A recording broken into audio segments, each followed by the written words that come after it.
İnvestaz investisiya şirkəti sizi salamlayır. Forex bazarlarında ticarət aktivliyinin bugün daha da artması gözlənilir. Belə ki, bugün Bakı vaxtı saat 16:30-da Avropa Mərkəzi Bankının faiz qərarından sonra mətbuat konfransı olacaq və Böyük Britaniyada növbədənkənar parlament seçkiləri keçiriləcək. Maliyyə bazarlarında Avropa Mərkəzi Bankının Avrozona iqtisadiyyatı üzrə proqnozlarını yeniləyəcəyi gözlənilir. Bankın sədri Mario Draghi Avrozona iqtisadiyyatı üzrə proqnozlarını açıqlayarkən dünya birjalarının ticarət aktivliyinin daha da artması gözlənilir.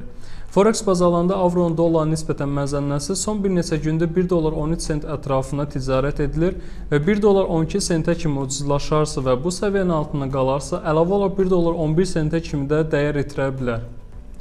Böyük Britaniyada keçiriləcək parlament seçkilərində isə önəmli məqam ondan ibarətdir ki, 20% fərqlə rəqiblərindən öndə olan Baş nazir xanım Tereza Mayın mövqeyi son günlər baş verən terror hadisələri fonunda tədricən zəifləməkdədir.